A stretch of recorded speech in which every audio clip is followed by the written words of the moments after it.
Hi guys, this morning I'm taking my walk in this neighborhood called Sunrise Park. I'm here at the corner of Amado and Saturnino Drive, and one block this way, I don't know if you can see, right there at the light, that's Sunrise Way. So we're only about a mile and a half, maybe 2 miles from downtown Palm Springs. I've never walked in this neighborhood before. In fact, I don't think I've even driven through this neighborhood before, so I'm not really sure what type of homes are here. I was kind of assuming they were all mid-century moderns, but as you can tell, this one's not, unless it's just been redone. I'm surprised how quiet it is. Sunrise Way is one of the major streets running through Palm Springs, and it's just right on the other side of those hedges there. And I don't hear a thing. It just is so peaceful and quiet here. I guess I hear a few cars, but not much, really. This home here looks like it was probably built in the, gosh, I don't know, 70s, 80s. It's not mid-century modern. I mean, it might be mid-century, but not really mid-century modern style. Same with this home over here. So I'm just going to zigzag up and down all of these streets in this neighborhood. I like that yellow door. So that's mid-century. I guess maybe mid-century modern style. Similar to the one across the street. But the thing I'm really noticing is just how quiet this neighborhood is, which seems so strange. I mean, it is early in the morning. It's only about 6:45, 7 o'clock. But still, being so close to Tahquitz Canyon, which is just one block that way, and Sunrise Way, one block the other way, two of the busiest streets here in Palm Springs, I would have thought this would be a pretty noisy neighborhood, but it's not at all. Oh, nice landscaping, nice desert landscaping. That one's got a turquoise blue door, which is always nice. All right, so this street is Cerritos, so let's walk down Cerritos.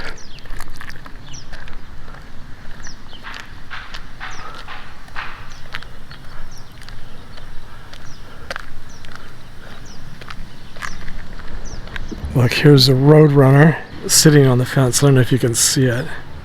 I'm sure he's gonna fly away. Hopefully he won't fly in my direction. Hello. Isn't that cute? Usually they're pretty skittish and they take off when you get pretty close, but maybe he's used to people being around. Or maybe he sees breakfast and he's not willing to leave until he gets it. There he goes. Well, that's funny. There's a couple of bunnies. Where did they come from? There's no nature anywhere nearby, so they must be pets. Or I should say wildlife areas. I mean, this is surrounded by city. This one has nice landscaping. Now, I can't remember. Now, I've already forgotten. I've gotten distracted on this walk already. And I can't remember. Did I mention who the celebrity is who lives in this neighborhood? How many of you are fans of Huell Howser? Remember Huell Howser? He's sort of like the granddaddy of vloggers. Hey, what a surprise. A tree trimmer.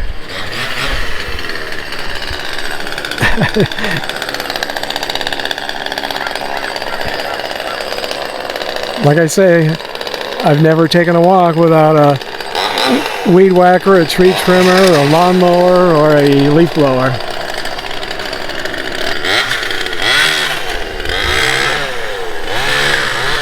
Turning on the moment I turn on my camera. It's pretty funny. That's Amado at the end of the street there. This is Cerritos North and Cerritos Northeast. This is an interesting neighborhood, the way it's laid out. I didn't really notice that on Google Maps. It just looked like it was pretty much square with 3 or 4 streets going down the center. I guess I just spoke too soon about it being so peaceful and quiet in this neighborhood. That's really nice. I really like the turquoise, light blue turquoise accents on this house.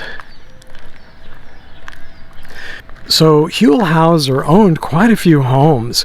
He owned this one here in this neighborhood, and this is the home where he died. He died January 7th, 2013. He was only 67 years old, and he had prostate cancer. I don't know if he actually died in the house or if he just died while he was living here in the house. Maybe he died at the hospital. That I don't know for sure, but he did die here in Palm Springs. He was cremated and his ashes were scattered in the Pacific Ocean, but they also have a cenotaph memorial for him at Chapman University in Orange County. And a few years ago I drove down there. It's a 2-3 hour drive, and I drove down there on a Sunday to see his cenotaph at Chapman University, and it was closed. It was a Sunday and it was closed, which seemed very odd, for cremation niches and cenotaphs to be closed on a Sunday. But I guess because it's a university, they're only open during the week. So I guess that makes sense. This is nice with the gate, the modern gate. So I guess all of these homes here do seem to be a similar style, or most of them do. Okay, I'm back to Andrea. So these are actually short streets. Again, kind of surprised. It looked much larger. The streets looked much longer on Google Maps, which is usually the opposite. And this is a nice one right straight ahead with the orange door.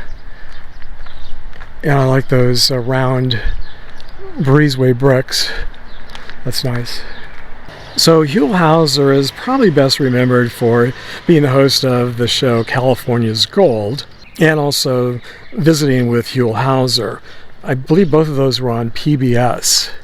But I remember him from when he first moved to Los Angeles. I was living in West Hollywood in 1981, and in 1981 he became a reporter. He moved to California and became a reporter with KCBS TV, and I used to watch the news every day on KCBS TV. So that's when I first saw him, and he was so likable, and so I just really liked him immediately, like I think everybody did. He was just a very likable person with his sort of Kentucky or Tennessee accent, and he was just very homespun and very friendly and outgoing. And then in 1982 and 83 he became a correspondent for Entertainment Tonight, which I also watched back in the day. Good morning. Okay, so this street is called Michelle. So in 1983 he joined KCET, which was part of PBS at the time. I don't know if it still is. He became the host and producer of a show called Videolog.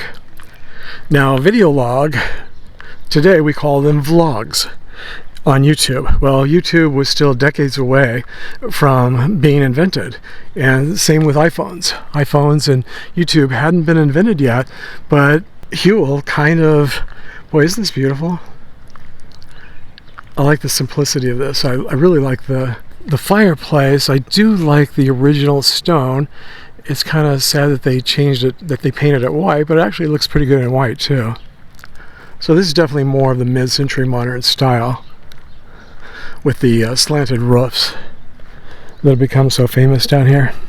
So if Huell were alive today, he would probably have the most popular YouTube channel. I mean, he really started what I'm doing today and what hundreds and thousands of other YouTubers do every day with vlogging their neighborhoods and famous locations and travel destinations. That's what he did for his travel vlog, or for his video log.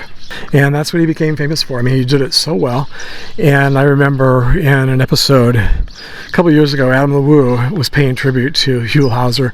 I think he maybe went down to Chapman University, and he was saying that there probably wouldn't have been an Adam LeWoo if there hadn't have been a Huell Howser who inspired him and me and just about every other YouTube vlogger out there. Now, I'm guessing there's probably a lot of younger people who don't know who Huell Howser is.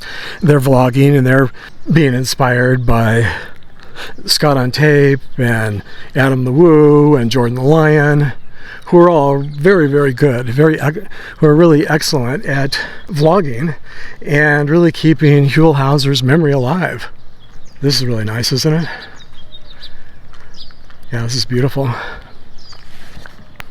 So in addition to his Palm Springs home, I mean, he also owned, I read that he owned an apartment at the Rossmore, I think it was the Rossmore, up in LA or Hollywood. A very famous historic building where I think he had the unit that was once owned by William Frawley from I Love Lucy. That was probably his first place there when he moved to Los Angeles. And then he also bought a place up in, what does this say? Hollymore. I wonder if that's the name of their house. I love it when people name their houses. I forget, I think I asked all of you if you named your houses in one of my recent videos. No one replied, so I guess no one has named their houses. I think Jim and I are going to have to come up with a name for our house. That's cute. Somebody likes to read. So he owned a home up in Newberry Springs, and he also owned a home up in 29 Palms, which is just about half hour, 45 minutes from here. Wow, this is really beautiful. They've kind of modernized it and done a great job. Look at this landscaping. Oh, it even has the lights in the pavers. Isn't that beautiful? This must be really nice at night. I love this simple desert landscape. This one is being renovated. That's nice. So he owned a few homes out here in the desert area, but this is the home where he was living in here in Palm Springs when he died. Now, I was just reading an article the other day about these smoke trees. I always love these smoke trees. They're usually really gray. That's when I see them. But they were saying that they're in bloom right now. I think maybe this is already mid-June. Wow, do you hear all the bees? The bees buzzing around here? Okay, maybe I better not get too close. But yeah, the purple flowers on these gray, I think, smoke tree are just beautiful. I've always loved these. I don't see these trees very often though.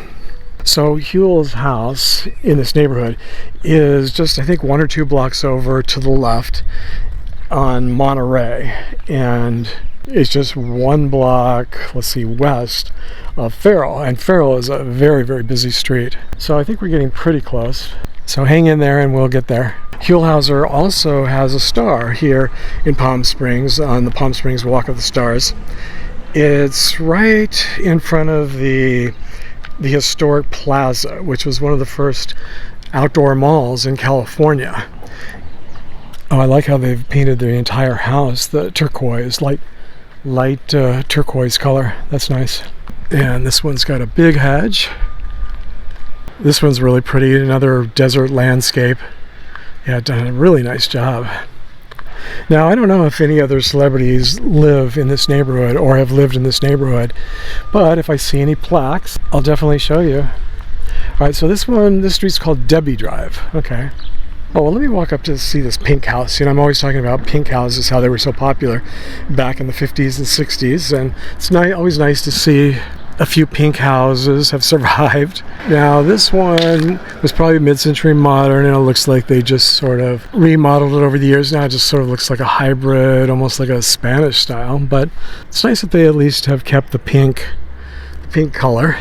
And speaking of pink, here's some bougainvillea, some beautiful pink bougainvillea, probably the most popular plant here in the desert. It just thrives with almost no water, and so it does really well here in Palm Springs. Yeah, so this is nice.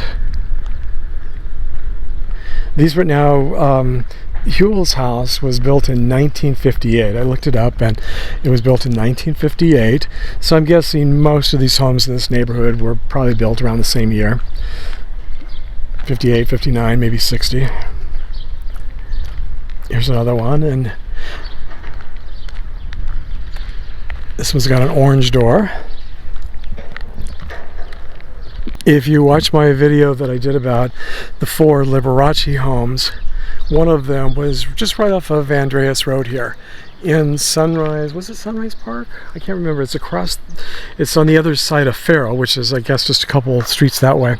But here are some of the apartments that I was talking about, and that's Palm Springs High School there. So that's Tahquitz Canyon Way, and the mural that you see there, oh no, I'm sorry, that's actually the Camelot Theaters, and that's where the mall, the green fence, that's where the mall, the Palm Springs Mall used to be. It's been torn down, and I mentioned that I'm going to do a video about that in the future. Hello again. So this one's nice. I like this parking structure here. I think I've mentioned that most of the homes in Palm Springs and neighborhoods like this, back in the day, they didn't have garages. They had carports. That was just a thing, I guess, because most of the people who lived here didn't live here full time. They didn't need to store a lot of things in the garages. Most people only had one car, and so it was just, I guess, garages would be hot. I guess that's the reason. And so they would leave them open so they wouldn't be as hot. They still would shade your car, but they wouldn't be just a big hot box. That's nice, clean landscaping, clean house. I like these bricks. These are really nice.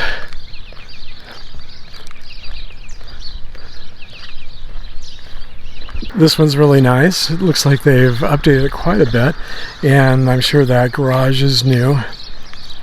See, that's what the fireplace, the stone of the fireplace looked before it was painted on that other home, that it was painted white. I mean, that still white looked okay, but I do prefer the natural look of the stone. The sun's coming up over here on the right, so it's hard to see the houses on this side of the street. I kind of like that glass door with the orange trim, sort of tangerine color trim.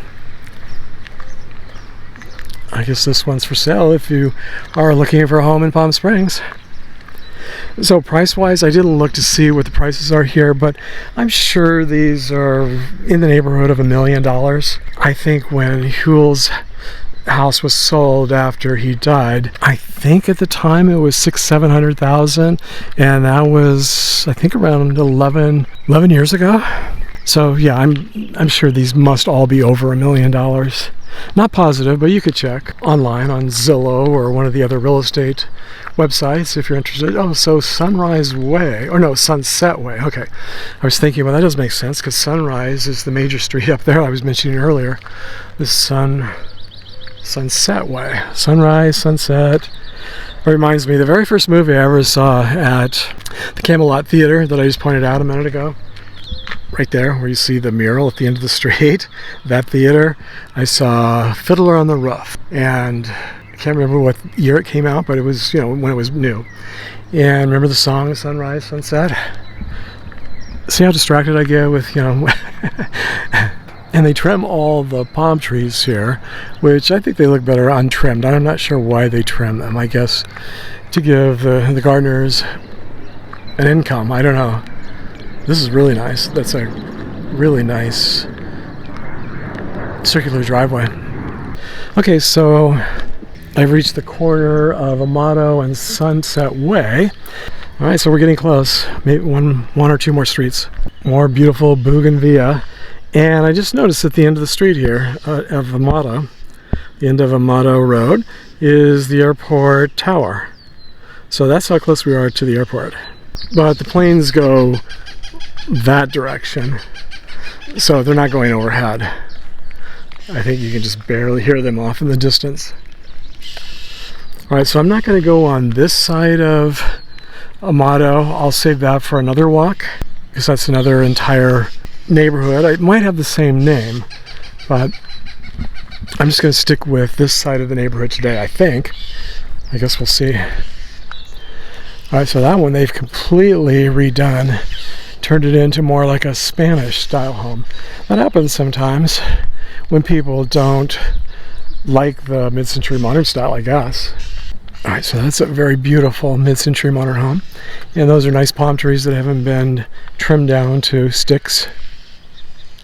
You can see how most of these homes, or a lot of these homes, have that same stonework on the front. Oh, I didn't even notice what street this was. I'll look and see at the end of the street. Okay, so there's a good example of carports back in the day. That's nice. And another one where they've painted the stone white. I guess not everyone likes the natural look. Back in the day, this was so popular, and still, you still see it quite a bit actually, where they would trim these olive trees. And I just always thought they were called like a poodle cut. I don't know what you would call it, but it kind of looked like, remember how they would trim the poodles back in the day with the little tails that look like this? So it's neat to see when that they still do this in neighborhoods that have mid-century modern homes. They've sure done a nice job maintaining this one. Isn't that beautiful? Love the bricks. Same with this one here on this side of the street. Done a nice job. But this one's really outstanding. They obviously love the mid-century modern look, and that's nice. They put a front gate around it, and even put a gate around the carport. Look how clean and nice this is. The door doesn't go. I mean, it's not a mid-century modern door, but at least they've painted a nice color. And even that glass, I think that brick, well, actually my grandparents, their home was in 1960 and they had that glass. I sort of think of that glass, what is it called? I can't think of the name of it. I think of that being more 70s and 80s. My grandparents, the shower, one of their bathrooms had a shower with that glass brick, glass brick. And it was built in 1960 and it came that way. It was brand new when they moved in. So I guess it was that glass brick was being used back then. This one's being renovated here, or remodeled, or maybe just a new landscape. Looks nice. I like this one too, even though it's brown. You don't see brown an awful lot. And it looks like they've covered their garage, their carport. Nice cactus. Apartment buildings across the street. Okay, so this is Burton Way. Orchid tree, okay. Sunrise Park, orchid tree. That's nice. Again, very subtle desert colors. Instead of, the yellow and orange and pink and purple doors that we often see. This one's really pretty. Again, they've left the natural stone. Oh, and they've got the blue cactus that I saw, the sculpture that I saw at another house recently. The yellow door, that's the original door. See the little starburst around the handle? Those were pretty popular down here back in the 50s and 60s. Now, the other thing about Huell Howser that I didn't know at the time, in fact, I didn't find out until after he died, that he was gay. Did all of you know that he was gay? I mean, was I the last person to know? Those nice mountain views behind the house. Almost all of these homes have pools, and so they all have beautiful pool views of the mountains. Yeah, so I didn't know that he was a member of the LGBTQ plus community until, I guess, 10, 11 years ago. After he died, I had read about it. This is really nice. So I was happy to hear that, and I guess I was kind of surprised, but not real surprised. I wish he'd been more open and out about it, but on the other hand, back then nobody was, so why would he be any different? You could lose your job, you lose your career just for coming out. That's interesting. I like these baskets hanging from the tree. I don't know what they're for. Maybe they're, well, I was going to say maybe they're birdhouses, but now that front door, I think that's the exact same front door my grandparents used to have on theirs. It was orange though. I like these raised flower beds, but they're for cactus and stainless steel, or maybe that's not stainless steel, it's rusted, so steel. Alright, we're back to Amato, orchid tree and Amato. Some of you may remember that a few months ago I had to, my phone broke, my iPhone broke, and I dropped it and it broke and had to send it in and get a new iPhone, and the one they sent me, they said was refurbished. So I guess that's usually what they just send you. Refurbished, they test them and make sure they're okay. And I'm just kind of wondering how much they tested it, because yesterday I was filming and I took a really long walk, 2-3 hour long walk. Now it could be because of the heat or something, I'm not sure, but the phone really started glitching where I couldn't turn it off, couldn't turn it on. The only way I could turn it on and off was just to slide away and close it, without actually hitting the little red button that you hit to turn off the phone or turn it on. And that happened quite a few times while I was walking around one of the neighborhoods, and I wasn't really sure if it was actually recording or not. So I even did like a second recording of a couple of the streets. They didn't come out either. So for a period of time, the phone just wasn't working. And when I got back, all the footage was corrupted from just this section just one section or a couple sections in the neighborhood where I was walking. And so I wasn't even able to use it. So I'm hoping that's not going to happen today. So far, so good. I've been able to turn the phone on and off. So anyway, so I might end up having to get a new phone. I'm going to be taking this trip up to San Francisco, and we're going to be doing a lot of filming, and I don't want to have a phone that dies on me while we're up there. All right, I made it to Monterey Road, the street I was looking for. Actually turned out that I was in the right neighborhood after all. And I'm at the opposite end of the street. I think his his house is down here at the end. I think it's on the right-hand side. So let's walk down and see if we can find it, see what it looks like. I'm very curious. I hope it has some kind of a plaque to commemorate that he once lived there.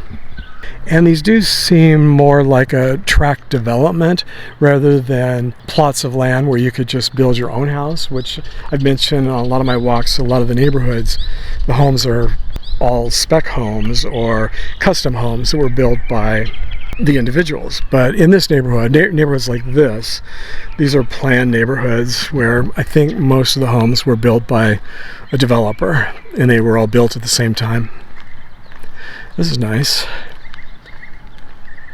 This carport here looks more like you would expect to see, or I would expect to see, from this period. They usually would just have overhangs like this, and then they would have storage closets and things on the other side. That's one of my grandparents' houses. Their first house down here had that, and that was very common. Also common to have the front doors with the knob in the middle like that. Oh, and I think I got distracted and forgot to mention that it was 1991 when he started his most popular TV show, California's Gold. And he was a host and I think producer as well, and writer, and he would visit all kinds of destinations, more of a travel channel, all over California, and meeting interesting people and visiting unusual and strange things, very much like I was saying earlier, what we do today on YouTube, what vloggers today do on YouTube, where we go just find, really interesting homes and destinations and historic sites and fun, interesting people and parades and just anything that's very entertaining and unusual and very California. And I think, is this his house? Let's see, this is 217. No, I don't think so. 247 is the address. So, okay, so did I walk by it? Because this is 216. All right, let's see, 247 North Monterey. Oh, you know what? Maybe it's not this neighborhood. Maybe it is. Well, it's the neighborhood, I think, but maybe it's across on the other side of Amato. I was just going by the Google Maps. It was pinned. I think Google Maps indicated it being like right here. All right, so let me see what this address here is. Okay, 202. Okay, so I think it must be makes sense. This would be the south end of this street, and his address is North Monterey. Well, see, this does say Monterey 200 North, and his address is 247. So, okay. All right, so it's probably going to be up that direction on the other side of Amato. Okay, good. I don't mind. It hasn't been a really long walk. It's been kind of a short walk. In fact, maybe I'll go, I think I'm going to go over onto Ferell and walk back that direction. And hey, look, this is cute. We got like a rainbow fence. Now, I haven't seen any rainbow flags in this neighborhood, but I'm glad to see this rainbow fence. That's cute. Okay, so rather than walk just back on the street that I just walked down, it already showed you all the homes, I'm going to come over here to Ferell, which is still part of the neighborhood, Sunrise Park, and I'll show you the homes on Ferell. Now, I may not be able to say much because it's one of the busiest streets here in Palm Springs, and it's usually very, very noisy. So we'll see. Maybe I can say a few words in between all the traffic noise. But I think there are some really nice homes here, so I think you might like to see them. These I have seen because I drive down Ferell all the time. In fact, you may remember that Ferell Street, if you keep going until it curves around, it curves, on the curve is the Monkey Tree, where John and Brian stayed a couple of weeks ago. We visited them there at their hotel. So this is that street. It's just down by the airport, and they were up in the northern end of town. And if you didn't watch that video, then you missed seeing actor John Barrowman's house, which is kind of across the street from the Monkey Tree, and then right behind the Monkey Tree is Jonathan Bennett's house. You familiar with Jonathan Bennett and John Barrowman? Both gay actors, openly gay actors. I don't know if Bennett is a singer, but Barrowman's also a singer. Now that would be a scary job, wouldn't it?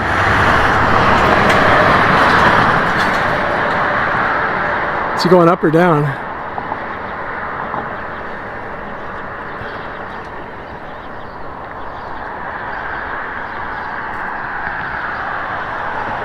I would definitely not want that job. He's a very brave guy. I mean, that's really high up there.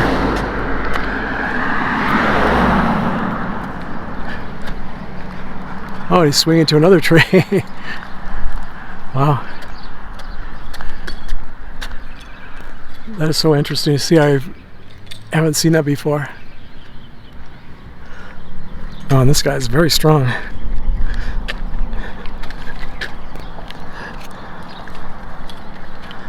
You got quite a job there.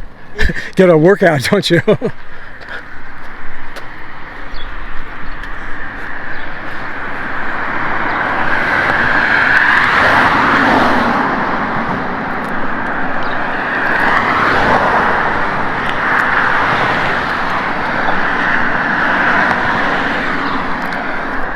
He can save on the price of going to a gym with a job like that.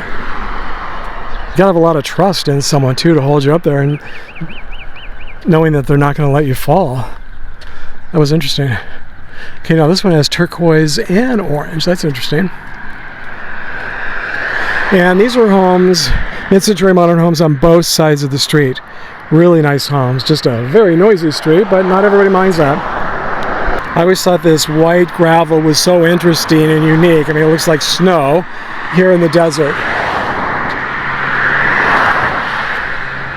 This is interesting how they've changed the look of this from a mid-century to more of a, looks, I don't know what that style would be called. So, all right, so Ferell and Amato. Let's go back here to Monterey and see if it's this direction. So I'm just noticing this says, on this side is 300 North Monterey. So, all right, I must have just passed it. It's got to be over on this side of the street. And I just walked by it. Obviously, it didn't have a plaque, or if it did, I didn't notice it. All right, 297 here on the corner. We're looking at 247. Okay, so I just walked right by it last time. I was talking about the doorknob right in the middle of the door. Well, this is the house, 247 Monterey. Isn't that funny? So this is very rustic desert, more of a rustic desert look. But it is still mid-century modern. It's just the flat roof modern. No plaque, unfortunately. Yeah, really pretty though.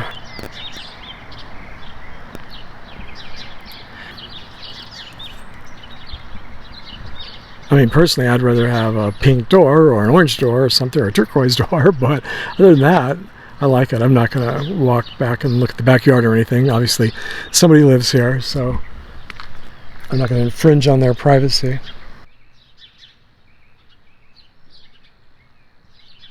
I always wonder if the people who own these homes, if they even know that someone famous used to live here. I mean, it was only 11 years ago, so you would think, usually the real estate agents know, unless it's a younger real estate agent who didn't know who Huell Howser was. And I guess it's not quite the same as promoting a home that's owned by a movie star, but he was very famous. So I wonder if they knew, and they're just choosing not to put up a plaque just because they don't want YouTubers like me, looky-loos, coming and photographing their house or standing in front of their house. Some people are very private. I mean, I don't get that because I'm not a very private person, but I mean, I am, and to a degree, but not when it comes to certain things like this. I mean, if I owned a celebrity home, I would definitely put a plaque out front. Would you?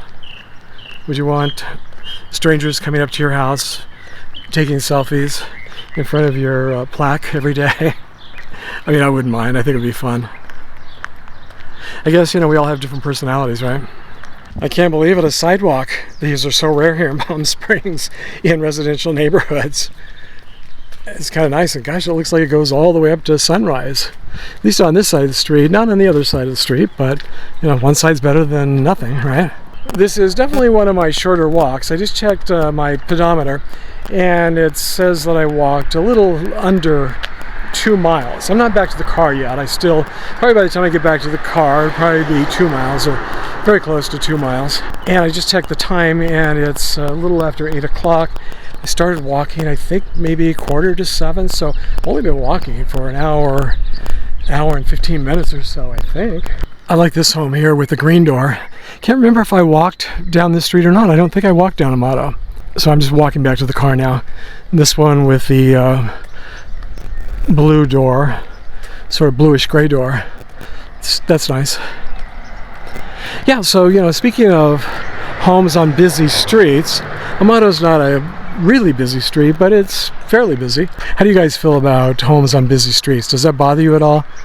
I know some people don't mind. Some people actually prefer homes on noisy streets. I guess they grew up on homes with noisy streets, and it brings back good memories, or they got used to sleeping with all that noise. I definitely prefer homes that are very peaceful, very quiet. But on the other hand, I do like city living too. I could easily live in a city, which would be a lot noisier. So I guess I'm very flexible with a lot of different things. I've come to notice over the years. I used to think I wasn't flexible, but I think I am pretty flexible about almost everything, which is a good thing, especially when you're out vlogging, because you never know what you're going to see, what you're going to find, what obstacles you might run into. So anyway, if you are a fan of Huell Howser, or were a fan of Huell Howser, if you have any favorite episodes or shows, since he did quite a few different shows, feel free to share with us in the comments. Leave your memories of Huell Howser. I remember almost the exact day when he first appeared on KCBS Channel 7 News in Los Angeles. He made such a huge impression. He was very, very memorable and very likable. So that's probably my first and best memory of Huell Howser. But I loved all of his shows, all of his video logs and his adventures. They were all a lot of fun, and he was always a lot of fun. So thanks for joining me once again today, everybody, and I'll hope to see you all next time.